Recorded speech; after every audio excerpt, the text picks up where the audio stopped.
Hoy nos acompaña en Periodista Digital don Pedro Schwartz, catedrático de Historia de las Doctrinas Económicas y profesor extraordinario de la Universidad San Pablo CEU.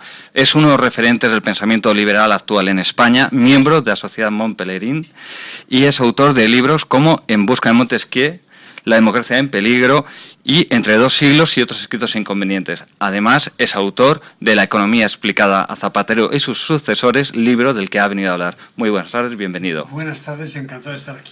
Por mucho que usted le explique la economía a Zapatero y a sus sucesores, ¿querrán y podrán entenderla? No sé si podrán, pero querer no quieren porque los gobernantes, los políticos e incluso la opinión pública consideran la política económica como la política de hacer mucho, interferirse mucho, cambiar los impuestos, subirlos, bajarlos, súper reducido IVA para la empresa turística, impuestos para poder financiar I más D más I. Esa idea de que el gobierno tiene que hacer algo y que tiene que intervenir continuamente, no tiene que intervenir para fastidiar, sino intervenir con buenas intenciones, es una de las ideas que combato en este libro. Sí, yo creo que es algo fundamental entender el origen de la crisis actual. ¿Por qué se debe? Sí, naturalmente la idea general es que la crisis actual tiene dos grupos de culpables, uno los malvados banqueros y otro los criminales especuladores. Esos son los que nos han hecho mucho daño. La explicación de la crisis actual es bastante más difícil de lo que uno pueda pensar y yo creo que con el paso del tiempo aclararemos algunas cosas que no sabemos. Pero el origen fundamental primero yo creo que está en la política pública. Son los bancos centrales los que redujeron los tipos de interés a niveles que eran imprudentes, especialmente de 2001 a 2007, pero también antes. Cada vez que había una amenaza de una recesión, pues el Banco Central de los Estados Unidos, la Fed, bajaba los tipos y al final el Banco Central Europeo también lo hacía. Y lo otro y anterior es la política de vivienda en los Estados Unidos. Allí la idea era que todo americano, como dicen ellos, tiene que tener su casa y por presión política se crearon dos grandes compañías de o aval o gestión directa de hipotecas, Fannie Mae y Freddie Mac. Fannie Mae de tiempos de Roosevelt y Freddie Mac ya más reciente, que han quebrado y tienen algo más del 50% de todas las hipotecas de los Estados Unidos en sus libros, que se dice pronto. Entonces esa política hipotecaria forzando a los bancos o diciendo a los bancos que podían prestar a quien no podía devolver y luego ellos partiendo esas hipotecas y distribuyéndolas por el mundo han sido, yo diría, el origen y el amplificador de una política errónea. Sí, usted ha apuntado entre los orígenes a los bancos centrales. En su libro usted señala que los bancos centrales en realidad pueden hacer poco contra el desempleo, por mejorar la economía, pero que pueden hacer mucho mal. ¿Qué capacidad tienen de hacer el mal? La tiene grande. Una de las ideas equivocadas y fundamentales de la opinión pública de hoy es que si hay paro, hay que meter mucho dinero en la economía. Y si los tipos de interés de cambio de la moneda se revalúan mucho, hay que intentar hacer que baje y devaluarla. Y creyendo que con esos dos tipos de medidas se consigue el pleno empleo por un lado y el crecimiento por otro. Esto es falso, porque primero el tipo de cambio real no lo gobierna nadie, sino uno puede cambiar el tipo de cambio oficial, pero no lo que es la relación entre productores de un país y otro. Y segundo, los tipos de interés o la cantidad de dinero no anima la economía. El crecimiento nace del avance tecnológico y nace también del ahorro y la inversión. Y estas ideas fundamentales son las que los políticos y la opinión pública no quieren aceptar. Sí, el avance tecnológico, de hecho, está muy vinculado a la capacidad creativa del ser humano, que usted lo apunta como uno de los grandes motores de la economía, e incluso como uno de los elementos que refutan a Malthus. ¿Por qué es tan importante que se deje libremente al ser humano ser creativo? Claro, sí, mi libro está dividido en dos tardes, como dice el título, lo he dividido en tres, y la segunda es lo que debemos olvidar. Y a uno de los que debemos olvidar, o a una doctrina, es la de Malthus. La idea de que inevitablemente el crecimiento económico tendrá que detenerse, porque al final habremos agotado los recursos naturales. Esta es una idea en general de los verdes, que son gente muy digna y que algunas cosas que dicen tienen sensatez, pero la creencia de que necesariamente el sistema nuestro de crecimiento haya de agotarse, creo que es un error. Y una de las razones que aduzco es que el crecimiento moderno no es tan consumidor de bienes primarios como solía. Es verdad que usamos carbón, usamos petróleo para crecer, pero poco a poco nuestros productos son desmaterializados.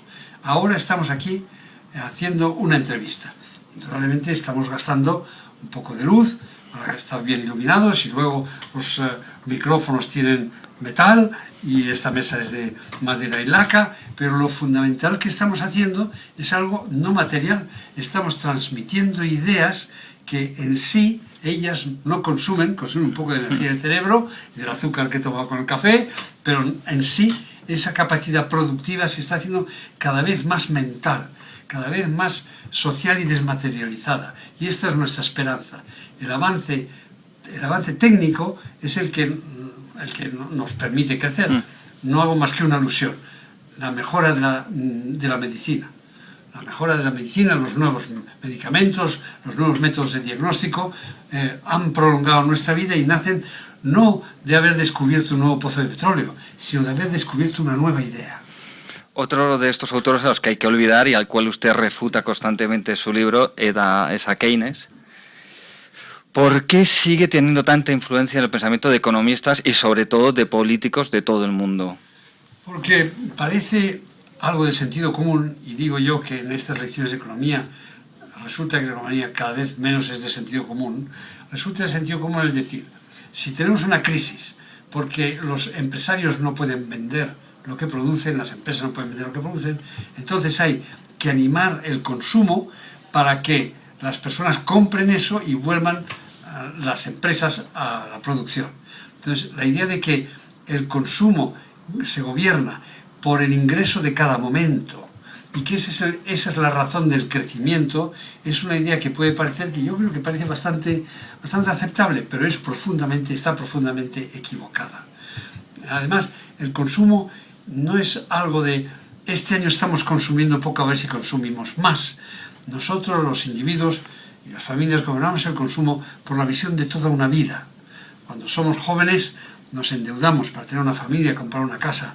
Luego, en la media edad, seguimos endeudándonos un poco hasta para los nietos. Pero a medida que vamos entrando en la vida, ahorramos lo que tenemos que dar a otra generación. Nosotros establecemos o prevemos el modo de consumo a lo largo de toda una vida. Otra idea fundamental de este libro es que nos gobierna el futuro, nos gobiernan las expectativas. Keynes habló de expectativas, pero no acabo de definir cómo funcionaban. Sí. También se ve en su libro que la gran conclusión es que políticas económicas existen muchas, pero solo una es posible. ¿Cuál es? La ciencia económica es una ciencia condicional, que nos dice qué consecuencias no queridas se siguen de determinados actos. Entonces, si nosotros lo que hacemos es intentar saltarnos las leyes de la economía y hacer lo que nos viene en gana, lo que consideramos que es lo propio, nos podemos encontrar con una situación que no queríamos. No es que la ciencia económica diga así es como hay que crecer, esto es lo que hay que invertir, así esto es lo que tiene que hacer el gobierno. Lo que nos dice, si cometen errores los pagarán. Y lo mejor es preguntarse cómo no cometer errores. Un error bien claro es en esta situación de paro, el gobierno, el ministro de Trabajo ha dicho que quiere aumentar el salario mínimo interprofesional. No puedo concebir otra cosa menos buena para aumentar el empleo que encarecer a la gente que va a entrar en el trabajo. Entonces, ese tipo de reacciones son reacciones equivocadas. No prohibimos que haya un salario interprofesional, mínimo interprofesional, sino que decimos, estas son las consecuencias, usted sabrá lo que hace. Usted ha hablado de estas leyes y usted defiende que hay 10 leyes económicas que dicen lo que no debe hacer. No, 10 leyes económicas que nos dicen cómo funciona la economía, sí, para que sepamos qué no deberíamos Sí. hacer, ¿no? Y básicamente, ¿cuáles serían estas leyes? Bueno, pues estas leyes las he puesto en la tercera jornada, porque en dos no me cabía, ¿no? Y aquí he puesto primero una muy importante, es la que ejemplifico con Alicia en el País de las Maravillas. La Reina de Corazones, que era una típica política de hoy, que cuando los jardineros habían producido unas rosas blancas, las quería rojas y los pobres jardineros las tenían que pintar porque si no les cortaba la cabeza, le pregunta a Alicia, ¿juegas al croquet? Y ella contesta igual, ¡sí! Entonces le da para jugar al croquet un pájaro, un flamenco, y la bola es un erizo que se hace como una bola cuando tienen miedo. Entonces cuando intenta Alicia darle a la bola con la cabeza, el pájaro encoge el cuello y el erizo se marcha.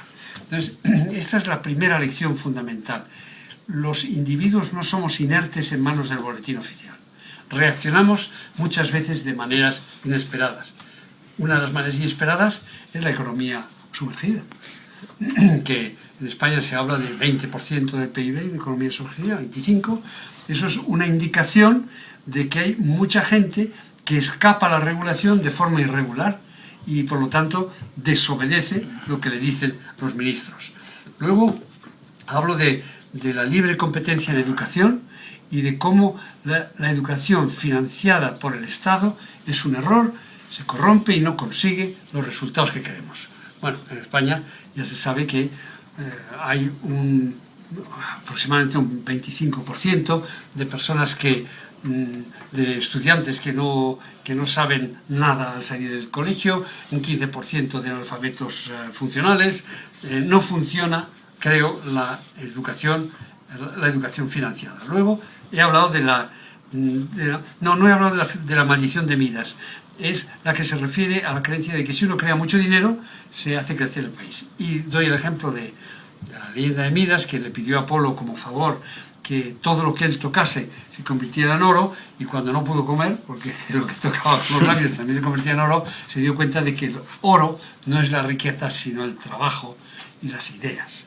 Luego hablo de Milton Friedman y si el paro desaparece cuando se aumenta la inflación.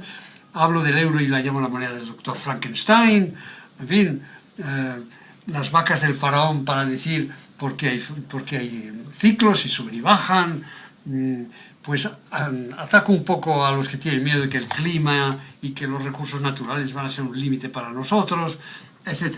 Pero en el fondo termino con una idea de Bob Lucas, y es que no es posible, el gobierno no puede tomar medidas porque resulta que los ciudadanos descuentan lo que va a hacer y entonces el gobierno se ve obligado a mentir y entonces los ciudadanos a su vez mienten y eso crea un círculo vicioso de confusión. Mucho mejor es que el gobierno establezca unas reglas claras, firmes, sencillas y nos deje a nosotros trabajar en ese marco.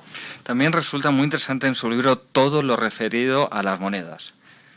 Cómo juegan los gobiernos, los bancos centrales con las monedas, pero también incluso hay una parte interesante, quizás porque en España no se conocen estas ideas, de que no tenía que haberse creado la moneda única, sino una moneda unida que conviviera con las divisas nacionales. ¿Por qué? Bueno, esto, es decir, la idea, el dinero lo inventaron los mercaderes, los inventaron las personas. Y luego, cuando se vio que el dinero daba tanto beneficio, los estados lo nacionalizaron y empezaron a emitir ellos el dinero para así financiar sus propios fines. Entonces tenemos todos en la cabeza la idea de que una moneda tiene que ser de curso legal, tiene que estar garantizada por el Estado y emitida por el Estado. Y eso no es verdad, no es así, porque mucha gente usa monedas que no son las de su Estado, lo que llaman las monedas mundiales, ¿no? El dólar, otros que se usan fuera. Entonces la idea es que debería ser posible para nosotros también elegir la moneda, porque cuando nos fuerzan a usar una moneda, estamos en peligro de que esa moneda la estropeen, la adulteren y pierda valor, como estamos viendo todos los días. Entonces, si los individuos y las empresas podemos usar una moneda que pueda ser la nacional, pero también haya otra moneda que sea de valor firme, es posible que poco a poco hagamos nuestros contratos en la moneda más firme.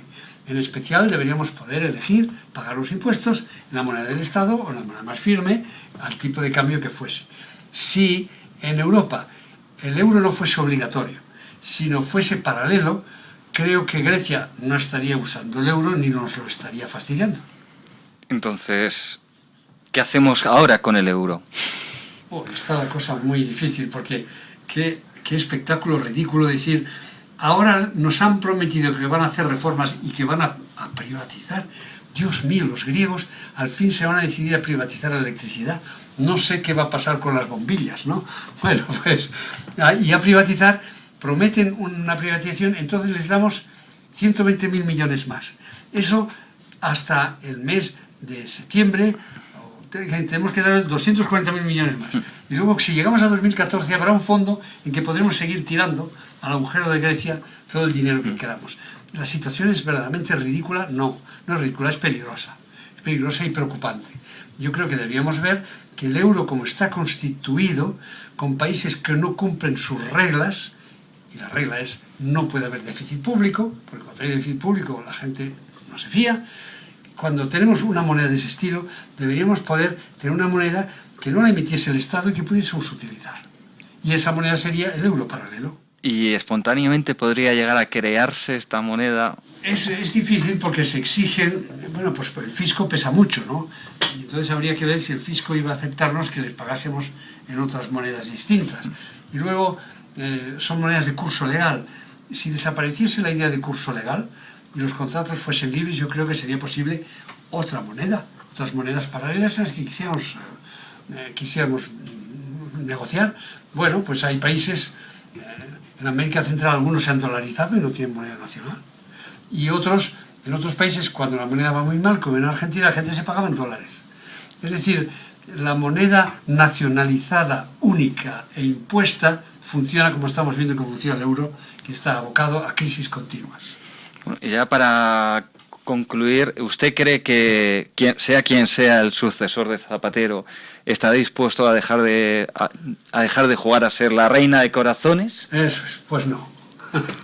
Lo veo muy difícil, porque esta es una idea muy rara. Cuando ocurre algo, dice que el gobierno haga algo. No, por favor, que se esté quieto, que no haga nada. Y esta idea de que hay que estar tocando aquí y allá. Acabo de ver el programa que han presentado el PP en el Congreso de los Diputados en este debate del Estado de la Nación, y entonces está lleno de pequeñas medidas. Pues vamos a hacer financiación especial para los emprendedores.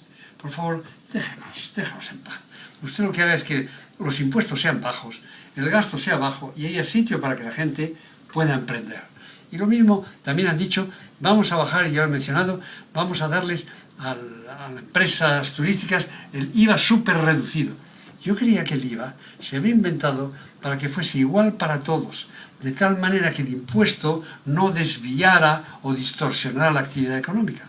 No, pero alumnos el 18, otros el 14, los niños, los médicos el 0.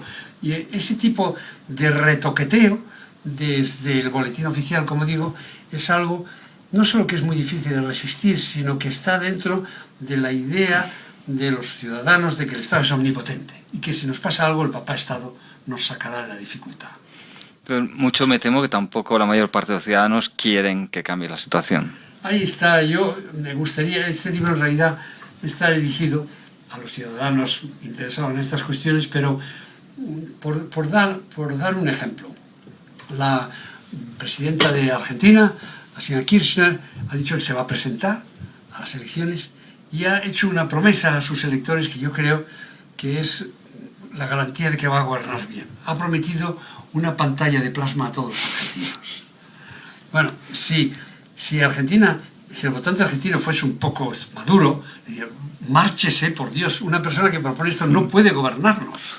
Y no hay esa reacción automática. Por ejemplo, el señor Griñán, en el estado de la región, el discurso del estado de la región, ha prometido, para combatir el paro, claro, gastar dinero en los polideportivos municipales, al estilo de aquel Plan E. Sí. Pero no hemos visto cómo ha fracasado el Plan E. Pues nada, algo hay que decir. Y me decían, claro, es muy difícil porque así compra votos de los tontos. Porque la verdad es que la gente no está informada y debería decir, si usted nos promete eso, por favor, márchese. Márchese porque no sabe gobernar. Bueno, pues esperemos que algún político, aunque sea uno o dos, lean su libro y que la mayor cantidad posible de ciudadanos lo lean también para poder formarse un poco con este manual de macroeconomía para no economistas, en realidad. Lo presentó Esperanza Aguirre, aquí en Madrid. No digo nada, ¿eh? No digo nada. Pero lo presentó Esperanza Aguirre. Pues esperemos que ya lo haya leído. Muchísimas gracias, don Pedro. Lo ha dicho. Pues muchísimas gracias.